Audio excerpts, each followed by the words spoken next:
Hello, Roftwood. It's me, Zombie GG with the Roftwood Coordination Center, proudly presenting you with another post-apocalyptic production I like to call an RCC Fireside Chat. This is part 2 of my series with Bosch, a player whose 10-year legacy in Malton is covered in legends and lore. Thanks for tuning in, and I hope you enjoy the show.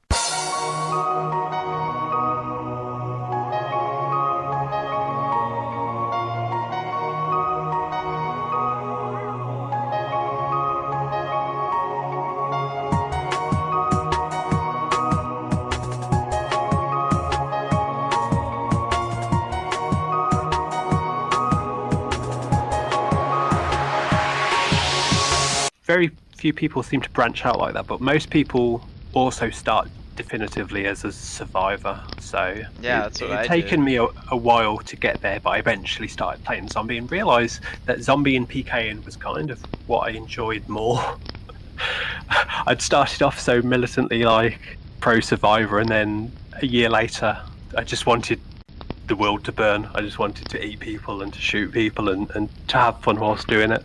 It's kind of cool being the bad guy, and the game needs bad guys, you know?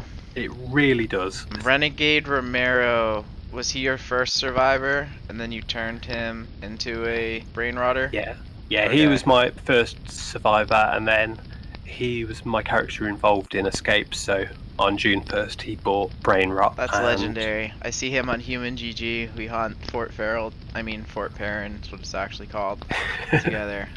I'm gonna think of Renegade with like a little different now. That guy was like old school survivor, participated in Escape with Captain Video. Freaking A, that's so cool. Yeah, he lives around. 46,000 experience points on that guy. Joined in 2009. You've had your 10-year anniversary on this character. Congratulations. Yeah, he could have had more XP than that because it's been large periods where I've not played. But the funny thing is, although he bought Brain Rot and joined Escape, I actually played him as a Brain Rot survivor quite a lot in the early years. As Big Bash 3 rolled around the map, the role I kind of put on myself was to be the kind of door knocker. I would get a rot revive and I would go to our big target ahead of time, and I would just go there and be a propagandist or hit people with my tennis racket or just do goofy stuff. I wrote a song, a cover version of Nightclubbing by Iggy Pop, and I translated it into the zombie Zamgra language. And so one time I went to MCM. I didn't know MCM at the time. They were just another pro survivor group. Wait, but MCM, Malton College of Medicine? Yeah, Malton College of Medicine. Okay. They were one of the bigger survivor groups at the time, based out of usually a hospital, and they had an NT where they did rot revives. I got a rot revive. I went into the hospital a couple of hours before Big Bash 3 strike team was going to hit them, and I just talked to them, and they took to me instantly, and I took to them. It was like that realization that you can be on the opposite sides of the barricades. You can be, a zombie, and you can go and talk to survivors and have fun. It can be fun for everyone. It doesn't have to be so antagonistic, which the game was back then. A lot of people lost sight of the fact that it was a game, that there was someone else on the other side of the screen. Tribalism was like super real. Yeah, and it was typically on the survivor side. You had a lot of survivor players in the trenchier groups that just saw zombie players, not even zombie characters, but zombie players as being less than human. But then I went to MCM, and they were incredibly welcoming. They were talking about how they couldn't wait to be eaten, and just make it fun. And so I sang my song there and scouted for Big Bash 3, and then like hours later the strike team hit them. We ate them all, but it left a lasting impression. MCM became basically my favourite group that I never joined. I never was a member officially, but for years afterwards I would sometimes get a rot revive on Renegade Romero, and I would go there and I would just talk to people for a couple of days, and then I would window dive and go and eat people elsewhere. Urus Hogan is one of those kind of guys. He's not on the meta that I know of anyway, but he haunts a hospital. It's just that dual nature kind of role a little bit. It's like you'll be friendly for a little bit, and then you're gonna switch sides. It's funny when you have those kind of. The game needs. but it's also what the game had, for some reason, seemed to have a lot of at the time. Survivors and zombies getting on. I wouldn't say like it was a big thing, but I just saw lots of examples during that summer of just really good-natured, good-humoured interactions between zombie and survivor players.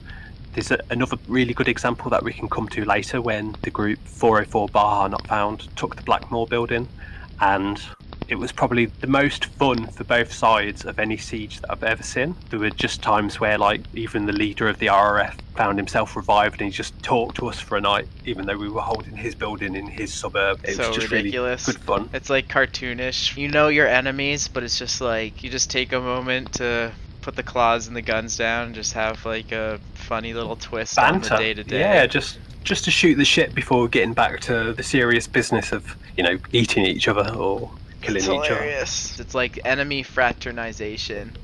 It reminds people that it's a game.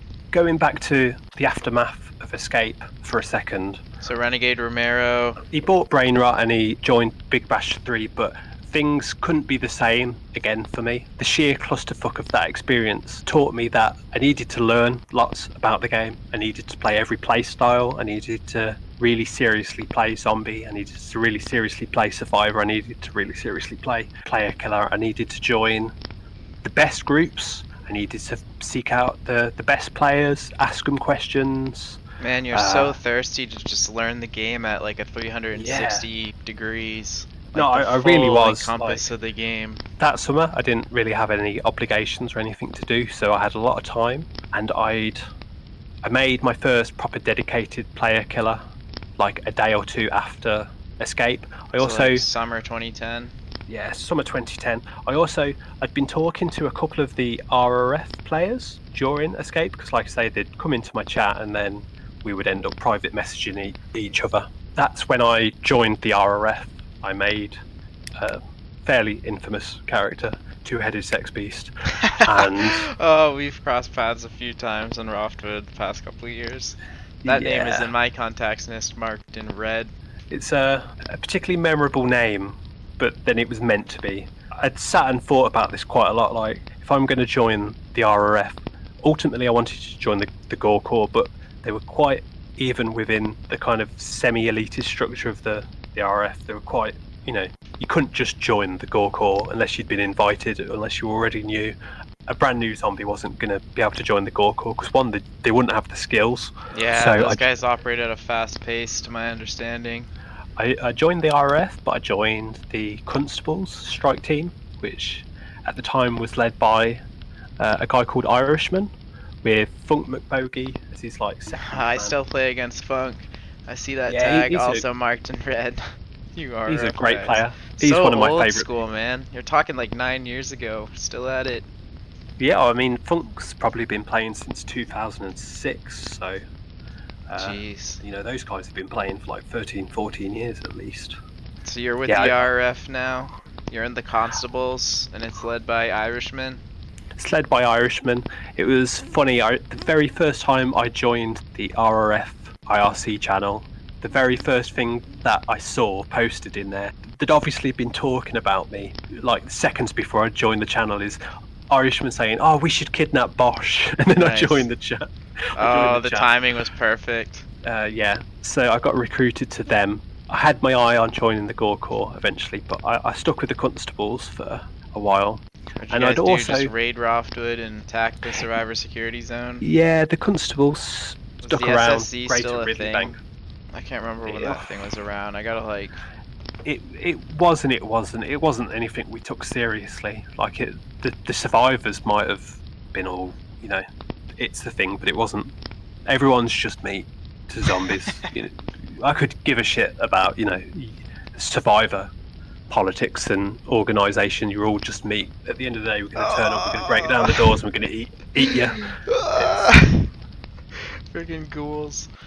No, it's funny though. So you're with the Constables. I'm just trying to fish for some cool things you did with them. Just attack Roftwood, attack Nicole's Mall over in Stanbury. Yeah, we did loops of Ridley Bank. Because the game was so active, you'd occasionally get one or two people turning up in Ridley Bank and thinking they could make a difference, and they would just get stomped on instantly. They fed me, helped me level up. Also, in the aftermath of Escape, like I say, I'd been very eager to learn and to play different playstyles. I went looking for the best Survivor group that I could find. I'd had my eye on a group called DSS Red Zone, led by an excellent player, one of my favourite people, who's sadly just not in the game anymore, called Sophie. But she told me that DSS Red Zone was a group on its way out and that I should join a group called 404 Baja Not Found.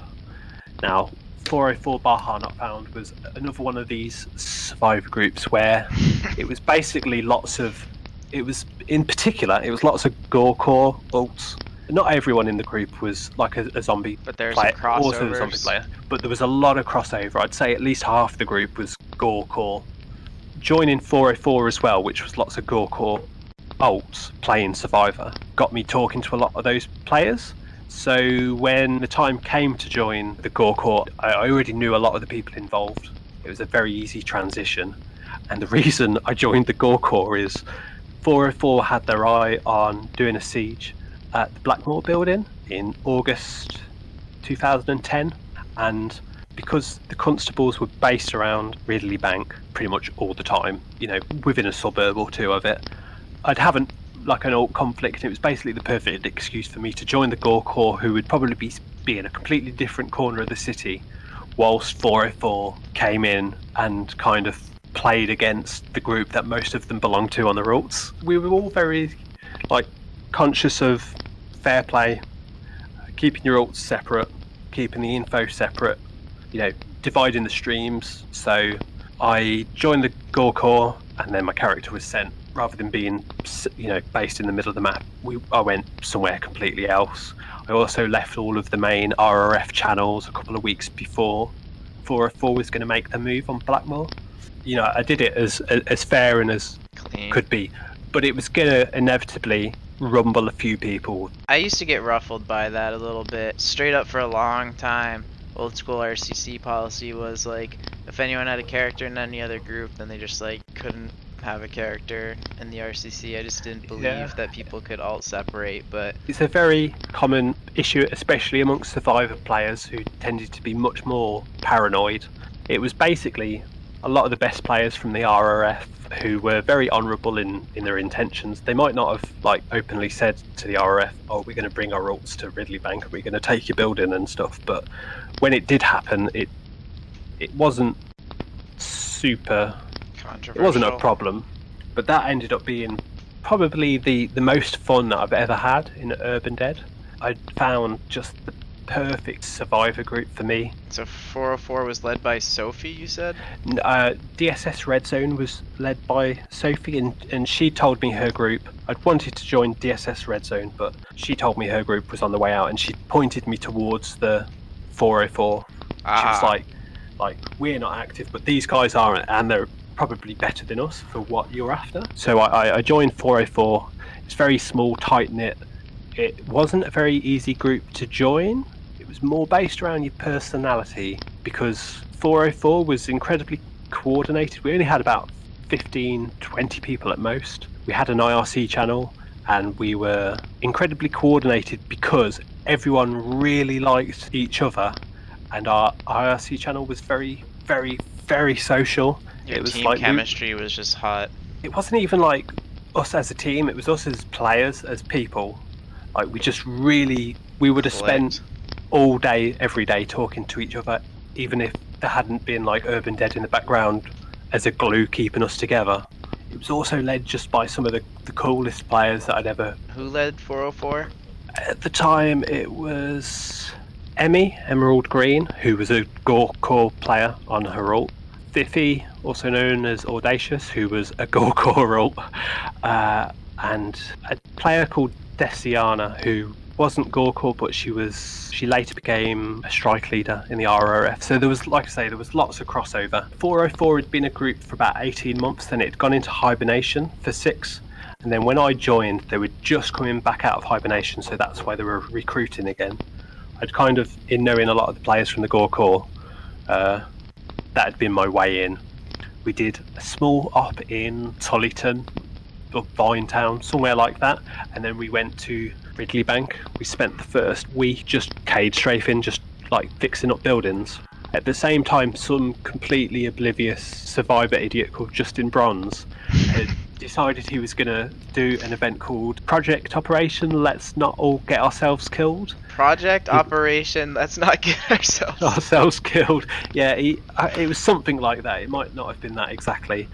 He wanted players to go to Ridley Bank and take it over. It was the typical. There were always these silly groups appearing and amounting to nothing at the time. But we'd been in Ridley Bank like a week with 404 fixing the place up, and this guy was just with his silly Project Operation Let's Not Get Ourselves Killed. It was drawing too much attention, like from all sides. Well, the main bulk of the RF horde at the time was 4 or 5 suburbs away on the edge of the map, but he was starting to bring too much attention. So after about a week of cage strafing, we actually decided that we weren't going to go for Blackmore, and me and 2 other players, we decided that we were going to pinata the Blackmore building. Jeez. And then just leave it. Like, it was going to be like our little present. Yeah, like our little present. Then we were going to leave, but we fucked up the pinata. Well, I fucked up the pinata because when I'd had an infection and I was dead. I got revived. I stood up and I just instinctively, immediately faxed myself. You know, used the first aid you killed kit on your myself. infection. Killed my infection, and we'd fixed the building and we'd caded it. And so at that point, we decided we might as well. We'd come to Ridley Bank to siege the Blackmore building. We'd fixed it now. We'd fucked up the pinata. We might as well hold it, and that's where a 13-day siege at the Blackmore building started. Basically, with a mistake. First couple of nights, we got the rest of 404 into the building. A group called the Big Prick, which were like they were pro survivors. They just went around reviving everything. It didn't matter what it was. If they could revive it, they would revive it. The Big Prick. I get it now. They just prick everything. They turned up, and the first couple of days were tense, but they were kind of silly. I had a friend who had, like, this is in August 2010, but I had a friend who had like a Christmas tree and tinsel and Christmas lights on his character.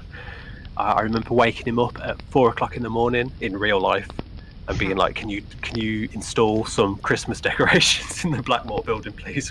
Like, do you want to come and help defend it with us? So we did.